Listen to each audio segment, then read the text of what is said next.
हरे कृष्ण। पढ़ रहे हैं कृपा जी तात्पर्य से। कृष्ण भावना भावित योगी पूर्ण दृष्टा है, क्योंकि वह पर ब्रह्म कृष्ण को हर प्राणी के हृदय में परमात्मा रूप में स्थित देखता है। स्पष्ट। ईश्वरः सर्वभूतानां हृदयेषु अर्जुन तिष्ठति। ब्राह्मण सर्वभूतानि यंत्रारूढ़ानि मायया। गीता का 18वें अध्याय का श्लोक। ये श्लोक कई बार गोपाल जी कोट करते हैं, आप लोगों को पता भी होगा। लेकिन बहुत सुंदर इसमें बात छुपी हुई है, रहस्य की बात है। क्या? ईश्वर सर्वभूतानां हृदयेषु अर्जुन तिष्ठति। तो ईश्वर है वो सभी भूत मतलब सभी जीवों के हृदय से हृदय में स्थित या तिष्ठति खड़े हैं, स्थित हैं अर्जुन। ठीक। तो व्यक्ति मतलब जो भगवान है वो सभी के हृदय में। तो व्यक्ति जो है जो समाधि में स्थित व्यक्ति है वो सभी के हृदय में किसको देख रहा है? ईश्वर को देख रहा है, परमात्मा को देख रहा है। और ईश्वर का मतलब क्या होता है? कंट्रोलर। बहुत सुंदर बात।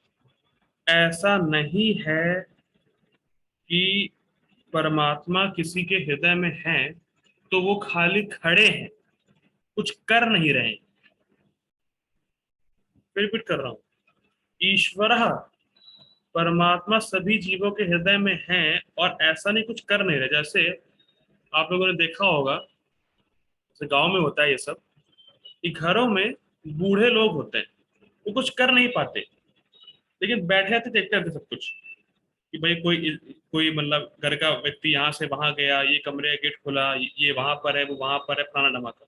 वो कुछ कर नहीं पाते, वो खाली देखते रहते हैं, ऑब्जर्व करते हैं घर को।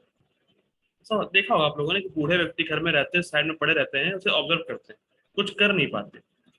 तो ऐसा नहीं सोचना चाहिए कि परमात्मा इनएक्टिव बैठे हुए हैं। ऐसा नहीं कि परमात्मा खाली वहां है बस। No, he is controlling every movement, every action. जीव ओनली कैन डिजायर। हम सिर्फ इच्छा कर सकते हैं, परमात्मा है हमारे हृदय में और सब कुछ कंट्रोल कर रहे हैं। ऐसा नहीं खाली है बस, परमात्मा है जैसे बूढ़े लोग घर में है बस ना, भगवान है भी और सब कुछ कंट्रोल करते हैं, each and every movement of living entity.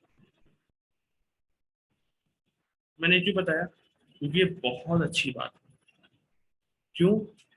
जीव खाली इच्छा कर सकता है, और अगर आप भक्ति की इच्छा करेंगे तो सोचिए आपके पास कितनी पावर है। हम लोग सिर्फ इच्छा कर सकते हैं, rest in the hands of Krishna. तो अगर आप भक्ति की इच्छा कर रहे हैं तो कितना बड़ा बैकअप, कितनी बड़ी पावर आपके पीछे है। और कृष्ण तो वेट कर रहे हैं, ये लड़का कब मुझसे भक्ति मांगेगा, कब मुझसे भक्ति चाहेगा। तो उसको थोड़ा सा ऐसे दूसरा एंगल लीजिए। ये सोचिए, हम भगवान से विमुख होना चाहते होंगे क्योंकि अभी हैं, तो कहीं ना कहीं ऐसी इच्छा रही होगी भगवान से विमुख होने की। तो जब हम भगवान से विमुख हो गए तो भगवान ने कितनी बड़ी व्यवस्था कर दी, पूरा भौतिक जगत बना दिया। भगवान से विमुख हुए तो भगवान ने क्या किया? पूरा भौतिक जगत की सृष्टि कर दी, और ये नहीं एक बार, कई बार कर दी। तो जब भगवान से विमुख होने पर भगवान ने इतनी अरेंजमेंट कर दी है, तो जब भगवान की तरफ जाना चाहिए तो भगवान क्या नहीं कर सकते? Because he is Ishwar, supreme control, supremely powerful. जब हम भक्ति करने की इच्छा करें, करने का प्रयास करें, तो भगवान क्या नहीं कर सकते? सब कुछ कर सकते हैं और सारी बाधाओं को दूर कर सकते हैं। ऐसे कई बार से मैं एक भक्त को जानता हूँ, मैं वो कह रहे थे घर में बड़ी दिक्कत है, लेकिन भक्ति करना शुरू किए हैं तो कुछ कुछ हद तक वो प्रॉब्लम्स कम हुई है। और दिखता है, सबको दिखता है अपने घर में। जैसे पहले बहुत बोलते थे, अरे ये कर रहे हो, वो कर रहे हो, ऐसी भक्ति वैसी भक्ति मत करो, लेकिन धीरे धीरे करते करते लोग बोलना भी कम कर देते। कौन भवे? तो ये सब कैसे हो रहा है? Because Krishna is reciting in their hearts also, और वो सब ठीक कर रहे हैं। बहुत मतलब प्रेरणादायक बात है। कम से कम हमारी भक्ति करने की इच्छा तो हो, क्योंकि हम सिर्फ इच्छा कर सकते हैं बस। बहुत सुंदर बात है। ठीक है, आगे बढ़ते हैं। अपने परमात्मा रूप में भगवान एक कुत्ते तथा एक ब्राह्मण दोनों के हृदय में स्थित होते, ये है समदर्शन। हाँ,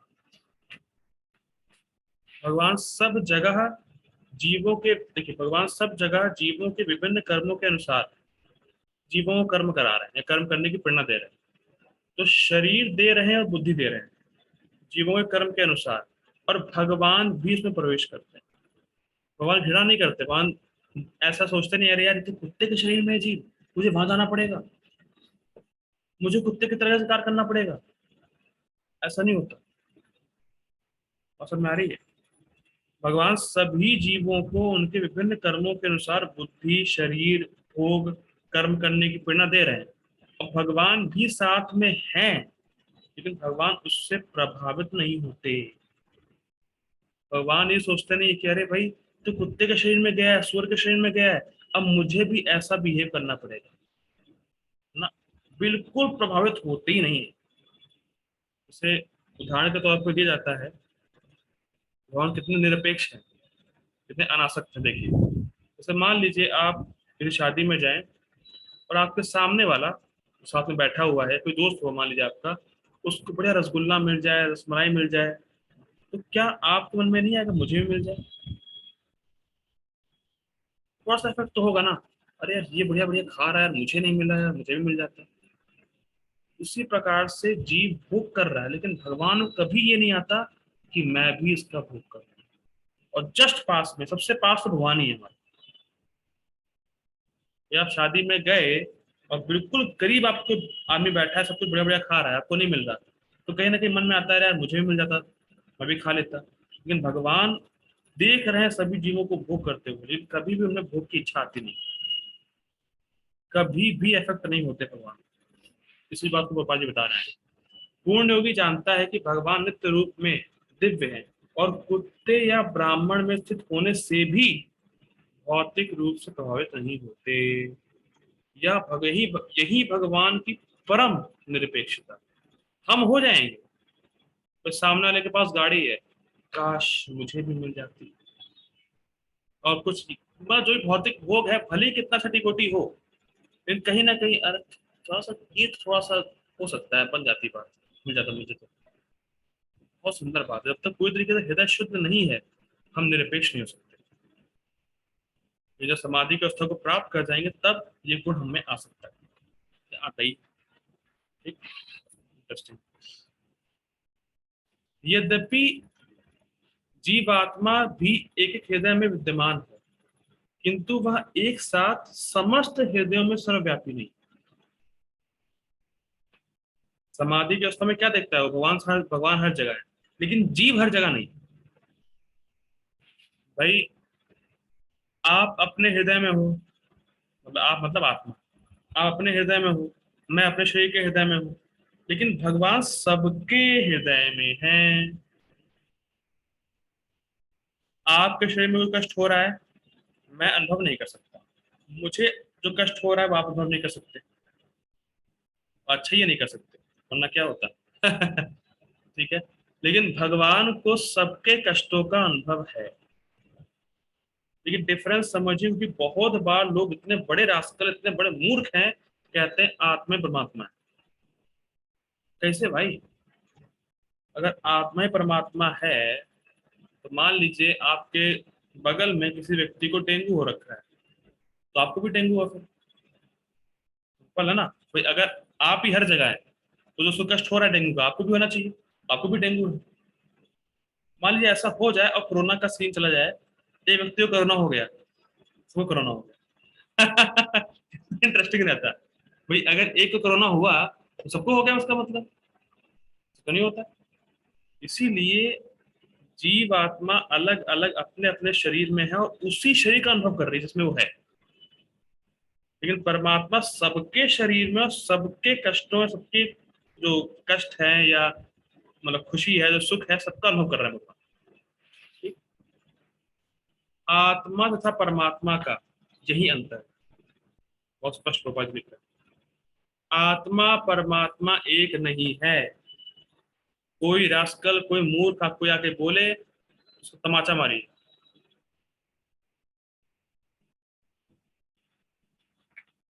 और कोई ऐसा बोले कि आत्मा परमात्मा में लीन हो जाएगी, उसको दो तमाचे मारिएगा। ठीक है। एक कृष्ण भाव देखो कहाँ से, हाँ, जो वास्तविक रूप से योगाभ्यास करने वाला नहीं है, नहीं है, वह इसे स्पष्ट रूप में नहीं है। कहने का अर्थ ये है कि जो परंपरा में ज्ञान प्राप्त नहीं किया है, जो परंपरा में ज्ञान नहीं ले रहा है, उसको ये स्पष्ट बिल्कुल नहीं हो पाएगा कि परमात्मा और आत्मा अलग है। इसीलिए परंपरा या बोनाफाइड बहुत जरूरी है, बोनाफाइड परंपरा, तभी व्यक्ति को ज्ञान हो पाता है कि आत्मा परमात्मा अलग अलग है। ठीक, ये बहुत सुंदर बात है। एक कृष्ण भावना भावित व्यक्ति कृष्ण को आस्तिक तथा नास्तिक दोनों में देख सकता है। बहुत इंटरेस्टिंग है, बहुत अच्छा एप्लीकेशन है इसका। देखिए, आप किसी को प्रीच कर रहे हैं, लेट्स से फॉर एग्जांपल आप किसी को प्रीच कर रहे हैं, वो बिल्कुल नहीं समझ रहा है, आप सब कुछ बता रहे हैं, कोट कर रहे हैं शास्त्रों से, ये वो यहाँ यहाँ, कुछ भी नहीं समझ रहा, समझना चाहता ही नहीं है। तो अगर वो नहीं समझ रहा, तो आपको क्या समझना है कि कृष्ण की यही इच्छा है। अगर वो आपके प्रयास के बाद नहीं समझ रहा, तो आपको ये समझ जाना है कि कृष्ण की यही इच्छा है कि ये अभी ना समझे, क्योंकि कृष्ण उसके हृदय में भी, और कृष्ण उसकी चेतना का, उस व्यक्ति की चेतना का स्तर इतना नीचे है कि कृष्ण उसको प्रेरणा दे ही नहीं रहा है कि तुम समझो। भगवान उसको समझने का ज्ञान दे ही नहीं रहे, उसकी चेतना अभी इतनी, देखिए बहुत सिंपल है। कोई व्यक्ति मान लीजिए फोर्थ में है, तो आप उसको इलेवेंथ का ज्ञान देंगे भी, इलेवेंथ क्लास का, तो क्या होने वाला है इससे? कुछ होने वाला है? तो समझेगा? नहीं समझेगा। क्यों नहीं समझ रहा है? क्योंकि उसकी चेतना उस स्तर की है नहीं, उसका इंटेलिजेंस उस स्तर का है नहीं, और भगवान प्रेरणा दे नहीं रहे, समझो तो कभी। लेकिन जब इलेवेंथ में आएगा, समझ जाएगा। भगवान उसको भगवान उसको वैसे ही डील कराएंगे, समझ जाओ तुम। कभी कभी उन्होंने देखा होगा, गीता पहले पढ़ते थे, कुछ भी समझ में आता ही नहीं था, भक्ति किए, हल्का सा हृदय शुद्ध हुआ, तो भगवान अलाउ करते हैं, अब समझ जाओ। Does it make sense? वही लिखा है, वही गीता है, बहुत पहले की लिखी हुई प्रभुपाद जी की, कुछ चेंज नहीं हुआ है, लेकिन अब समझ में आ रहा है क्यों भगवान अलाउ कर रहे हैं, अब समझो तो तुम्हारी चेतना का स्तर बढ़ा है। इसी प्रकार से कोई व्यक्ति अगर नहीं समझ रहा आपको समझाने पर भी, तो मतलब कृष्ण नहीं चाहते कि अभी समझेगा, क्योंकि उसकी चेतना का स्तर उस प्रकार का है नहीं कि वो समझ सकता है। कभी देखिए, उद्विग्न नहीं हो रहा है, अरे मैं एक को भी कन्विंस नहीं करा पाया, मैं कितना बड़ा मूर्ख हूं, मैं कितना बड़ा पतित हूँ, फलाना धमाका भाई। वो नहीं, गलती तुम्हारी नहीं है, गलती है कि गलती कुछ नहीं है, भगवान अलाउ नहीं कर रहे कि वो समझे। देखिए, बहुत एक और इंटरेस्टिंग बात है, नास्तिकों में भी देखना चाहिए, मतलब नास्तिकों में भी भगवान को देखता है। अब बहुत सुंदर बात है, अगर भगवान की प्रेरणा नहीं होगी, समझेगा नहीं, तो कम से कम उसको प्रसाद खिला दे, और कम से कम कुछ हरे कृष्णा मंत्र उसके कान में जाए, इससे कि उसकी चेतना का स्तर बढ़े। जब बढ़ जाएगा तो समझ जाएगा। इसीलिए जब भक्त लोग बोलते हैं, जैसे मान लीजिए आप कभी नए नए हुए, तो मुझे समझ में नहीं आ रहा है, जब करो चैंट हरे कृष्ण, क्यों बोलते हैं? चेतना का स्तर बढ़ेगा तब कृष्ण अपने आप अलाउ कर देंगे समझने की। तो इसलिए अगर नास्तिक भी आपसे भेंट करे और वो नहीं समझे, तो कोई बात नहीं, कोई दिक्कत है, भगवान अलाउ नहीं कर रहा है उसको, ये आपको ये समझना है। वो क्या समझे अलग बात है, आपको ये समझना है कि भगवान उसको अलाउ नहीं कर रहे कि मेरी बात तो समझ सके, और कम से कम उसको प्रसाद खिलाए, कुछ भी खिला। कभी कभी देखिए लोग बहुत अहंकारी आते हैं, जैसे मान लीजिए आप किसी को बताने जाए, हाँ, तुम क्या जानते हो, मैं सब पढ़ चुका हूँ, ये वो फलाना धमाका, मुझे सब पता है। अरे ये सब तब तुम, जब तुम अब पढ़ रहे हो, मैं बहुत पहले पढ़ के निकल चुका हूँ।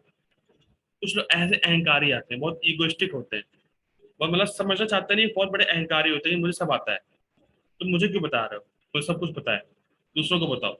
तो ऐसे व्यक्ति को, वैसे व्यक्ति के तो मुंह बिल्कुल नहीं लगना है। उसको प्रसाद खिलाएं, मंदिर बुलाएं, थोड़ा चैटी वैटी खा ले, बस।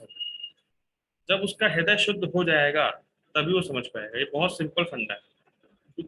और इसीलिए जो भक्त होता है वो जानता है कि भगवान इसके हृदय में भी है, और अंदर से वो भी अंदर से वही कंट्रोल कर रहे हैं। जैसे मुझे कंट्रोल कर रहे हैं, इसको भी कंट्रोल करने वाले कृष्ण ही हैं। ठीक है, वो सुंदर एप्लीकेशन है। स्मृति में इसकी पुष्टि इस प्रकार हुई है। देखिए वही श्लोक जो हमने टीका में पढ़ा था। आतत आततत्वाच मात्रत्वाच आत्मा ही परमो हरि।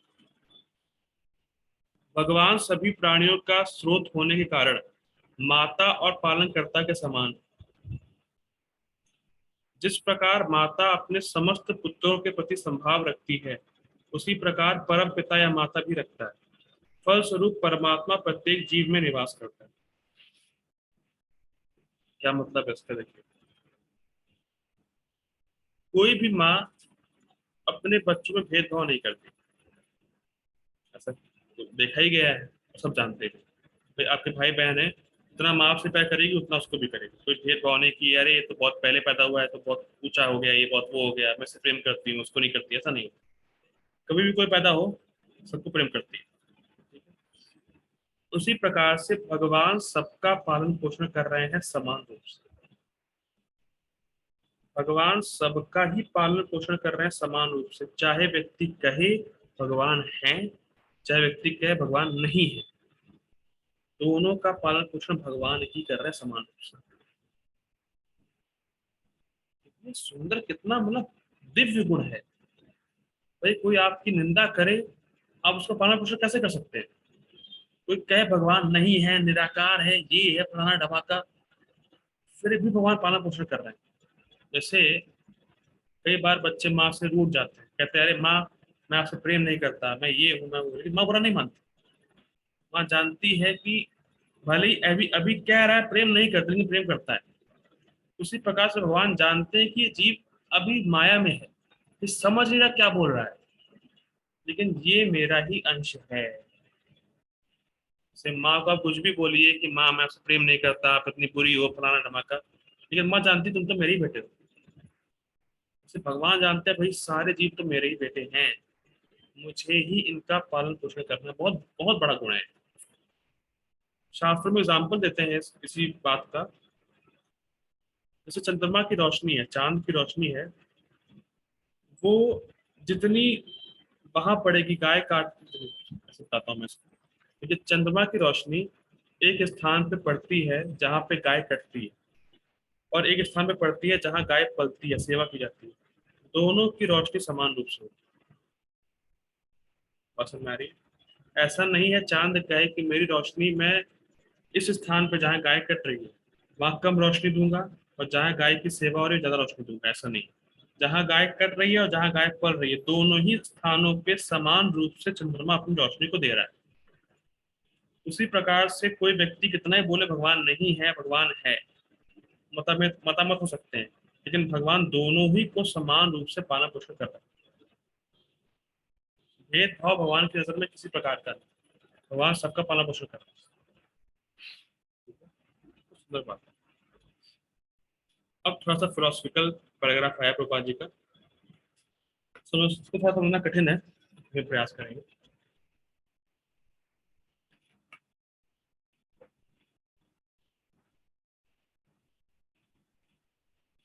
देखिए, बाह्य रूप से भी प्रत्येक जीव भगवान की शक्ति, भगवत शक्ति में स्थित है।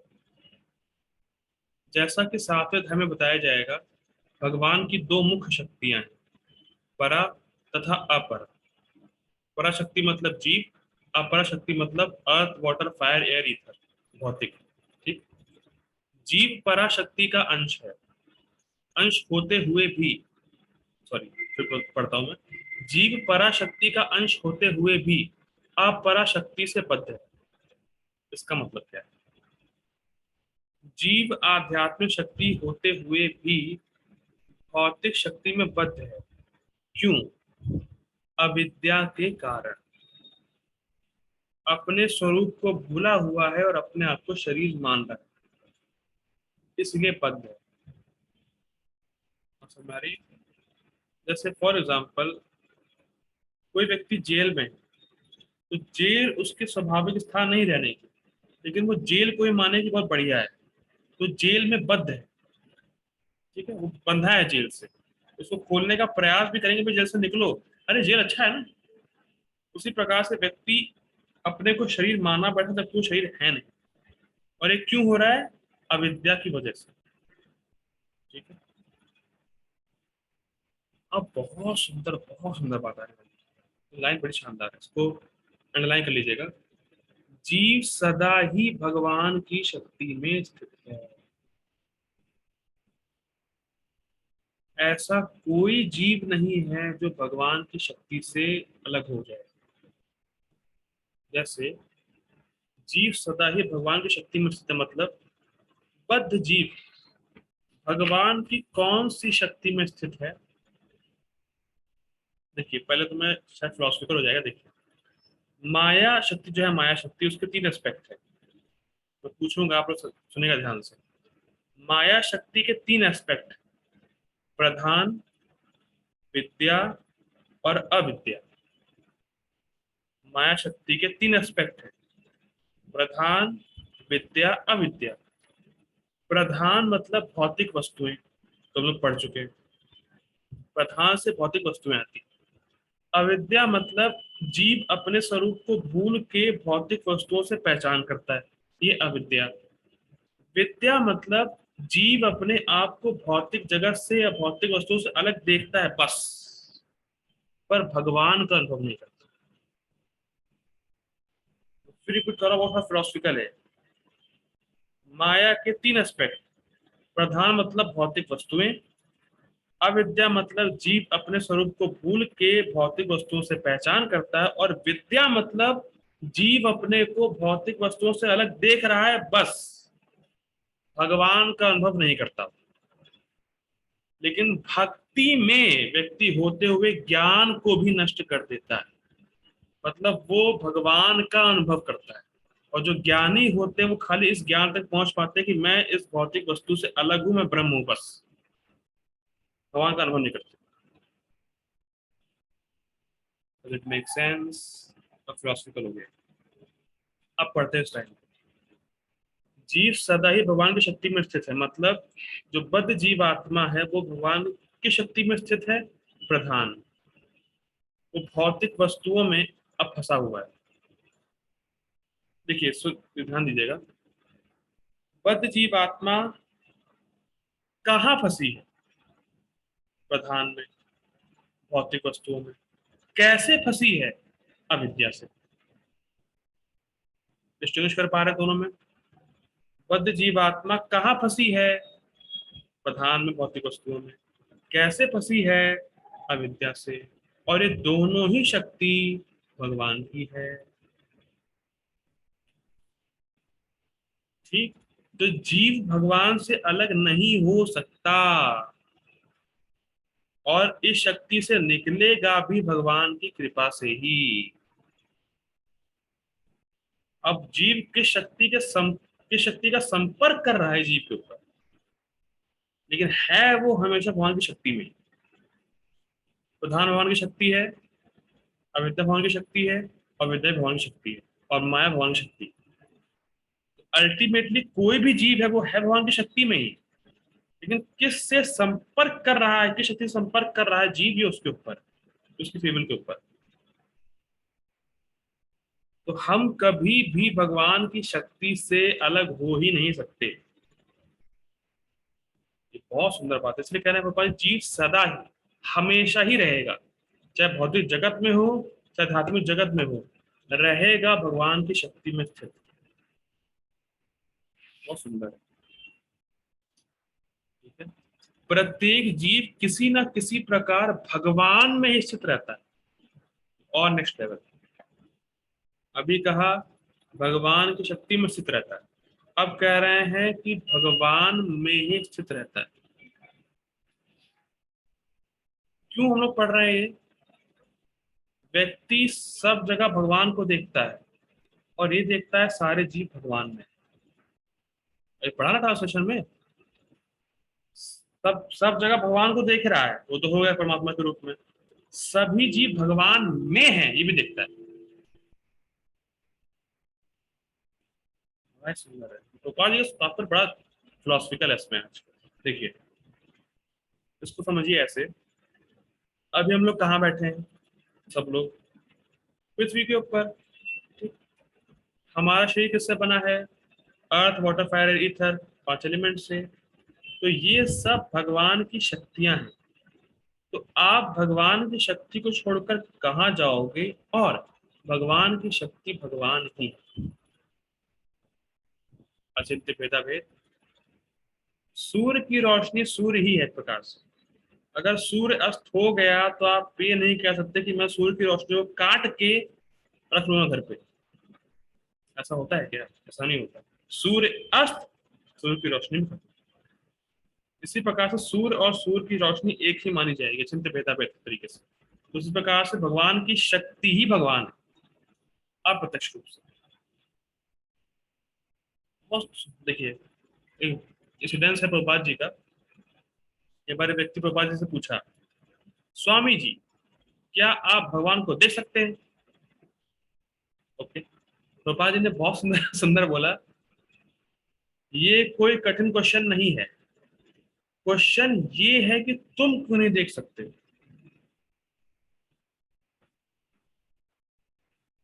बड़ा सुंदर है। Swami ji, can you see God? पापा जी बोले, the difficulty is that why can't you see God? भगवान की शक्ति हर जगह है, तो आप क्यों नहीं देख पा रहे?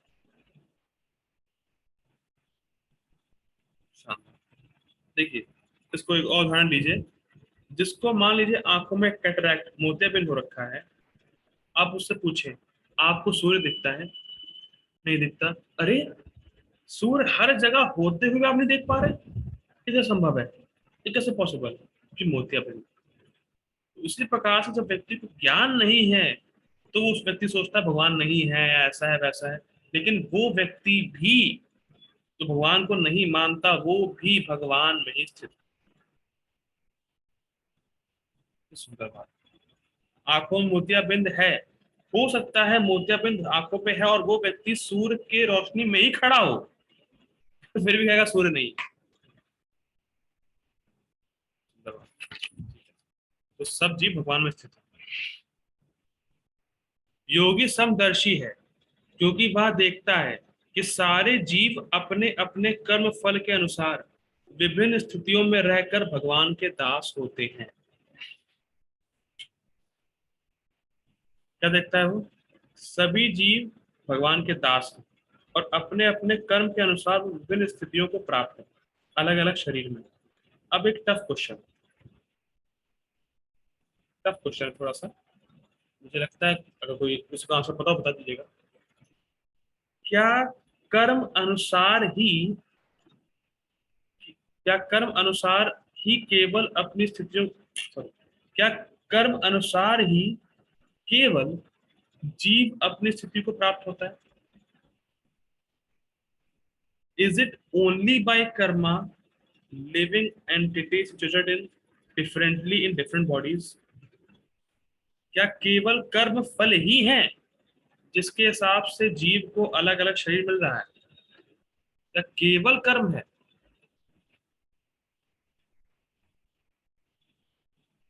क्या केवल कर्म की वजह से जीव अपने अपने विभिन्न स्थितियों में है? क्या उत्तर है? नो। ओके, तो फिर क्या है? प्लीज एलोबरेट स्नेहा माता जी। प्रभु जी, कर्म का फल देने वाले भगवान हैं। और ऐसा नहीं है कि अगर हम अच्छा कर्म करेंगे तो भगवान को उसका अच्छा फल देना ही पड़ेगा। ऐसा क्यों नहीं है, क्यों नहीं है आगे?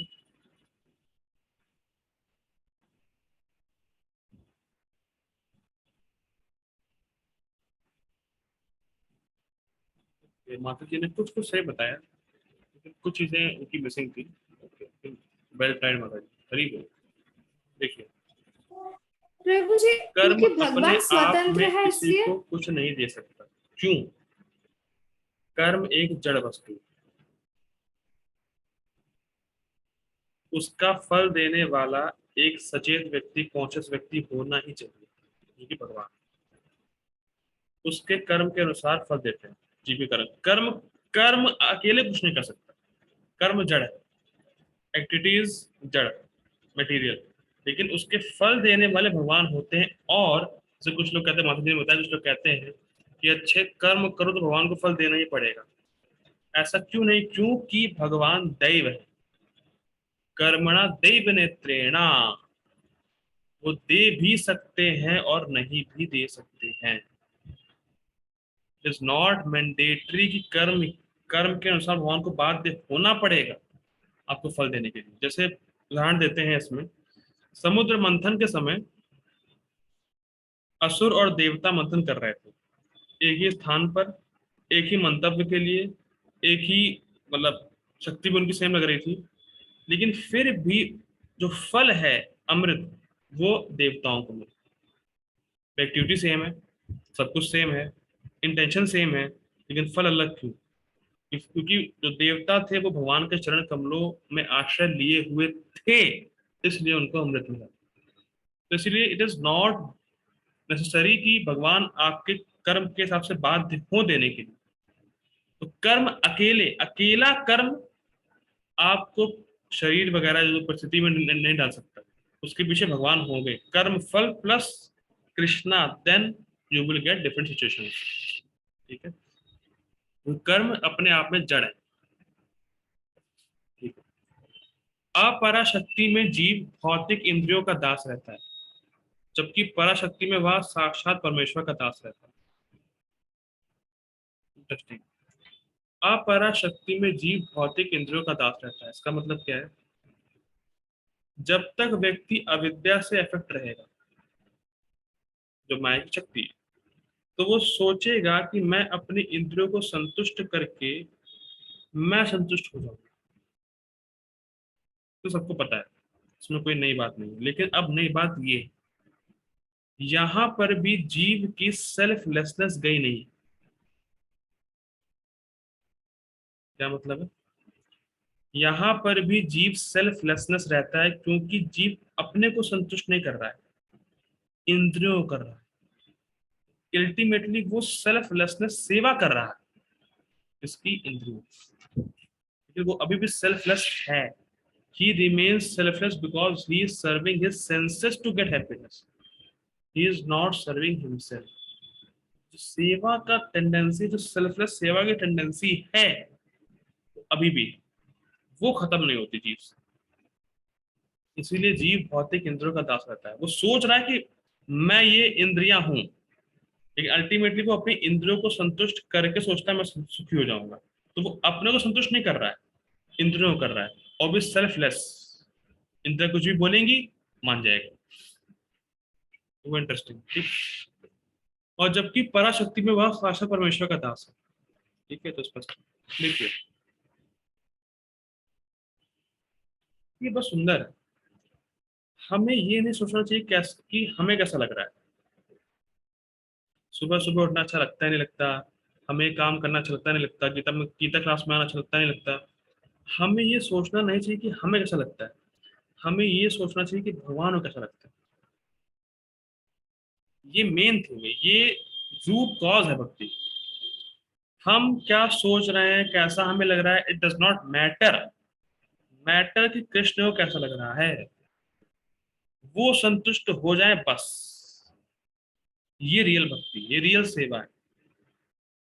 द गोल ऑफ सेवा शुड बी या must be the happiness of a person whom I am serving. Krishna मुझसे प्रसन्न हो जाए, ये भक्ति है बस, और कुछ नहीं। हम क्या सोच रहे हैं, हमें कैसा लग रहा, हमें क्या हो रहा, वो डज नॉट मैटर। कृष्ण को कैसा लग रहा है, इट मैटर्स। और कृष्ण प्रसन्न हो जाए, ये भक्ति। अब हम क्या सोच रहे हैं, इंद्रियों को संतुष्ट करेंगे, इंद्रियों को अच्छा लगेगा तब मुझे अच्छा लगेगा। उसमें क्या है, मुझे कैसा लग रहा है डज नॉट मैटर, कृष्ण को अच्छा लगना चाहिए। ये इंटरेस्टिंग है। आगे पढ़ते हैं। इस प्रकार प्रत्येक अवस्था में जीव ईश्वर का दास है। बहुत सुंदर लाइन। कई बार लोग बोलते हैं भाई मुझे कृष्ण से क्या लेना देना, कृष्ण कौन है मेरे, कृष्ण के से क्या मतलब हमें। तुम कृष्ण के दास हो। अरे कहाँ सेवा कर रहा हूं मैं कृष्ण की, फिर भी तुम कृष्ण के दास हो। तुम हर अवस्था में कृष्ण के दास हो। मुझे क्या बोल रहे हैं, भक्ति तो नहीं कर रहा, फिर भी कृष्ण के दास हो। मैं गलत काम कर रहा हूँ, फिर भी कृष्ण के दास हो। मैं जुआ कर रहा हूँ, कृष्ण के दास हो। मैं पढ़ाई कर रहा हूँ, कृष्ण के दास, सब में कृष्ण के दास हो। अरे ऐसा कैसे हो सकता है, क्योंकि जब बद्ध हो तुम इंद्रियों की सेवा कर रहे हो। और इंद्रियां किसकी हैं, किसने दी हैं, कृष्ण। तुम इनडायरेक्टली कृष्ण की सेवा कर रहे हो। या मान लीजिए अगर कोई भक्त है और भक्ति करते हुए वो इंद्र तृप्ति में लग जाए, क्या करना चाहिए उसको, भक्ति ही करनी चाहिए। क्योंकि जब वो इंद्र तृप्ति कर रहा था तो उसने भगवान की सेवा ही करी है। भगवान की सेवा करना छोड़ा नहीं है, पर इनडायरेक्टली कर रहा था बस। ये सुंदर बात है। व्यक्ति भक्ति कर रहा है, इंद्र तृप्ति में लग जाए, ओ ठीक कोई बात नहीं, तुम कृष्ण की ही सेवा कर रहे हो अभी भी, लेकिन इनडायरेक्टली कर रहे हो। डायरेक्टली करोगे तो भक्ति में हो। हम हर सिचुएशन में कृष्ण के दास हैं, ये बात है। जो इंद्र तृप्ति कर रहा है वो इनडायरेक्ट कर रहा है बस, उसने रास्ता पकड़ा है इनडायरेक्टली वाला। लेकिन हम हर समय हर क्षण भगवान के ही दास हैं। ऐसा कोई समय नहीं जब भगवान के दास हम नहीं, पर हम अभी इनडायरेक्ट हैं। और हमसे कहा जा रहा है डायरेक्ट भक्ति पकड़ लो, डायरेक्ट सेवा करो कृष्ण की बस। हम हैं कृष्ण के दास ही। भाई तुम गलत काम भी कर रहे हो, क्यों कर रहे हो, मन कह रहा है। किसका मन है, किसने दिया, कृष्ण ने दिया। शक्ति किसकी, कृष्ण की। कृष्ण के दास तुम हो, कृष्ण के दास ही। तुम कृष्ण के दास से बच नहीं सकते, लेकिन तुम अभी इनडायरेक्टली कर रहे हो। डायरेक्टली करने को मैं बोल रहा हूँ बस, इतना सा फर्क। ठीक है। कृष्ण भावना भावित व्यक्ति में यह समदृष्टि पूर्ण होती है। मतलब वो अपने को भगवान के दास के रूप में देखता है। और जो व्यक्ति भगवान पे विश्वास नहीं करते उनको भी भगवान के दास के रूप में देखता है, क्योंकि अल्टीमेटली हर कोई भगवान का दास है। ये समदृष्टि भक्त में होती है। अभी तुम इनडायरेक्टली कर रहे हो और दुख मिल रहा है, डायरेक्टली करोगे सुख मिलेगा। लेकिन हो कृष्ण के दास की, तुम कृष्ण की सेवा करने से बच नहीं सकते। ठीक है, हम लोग ये रुकते हैं आज। जगत गुरु श्रील प्रभुपाद की जय, श्री भगवद गीता की जय। हरे कृष्ण।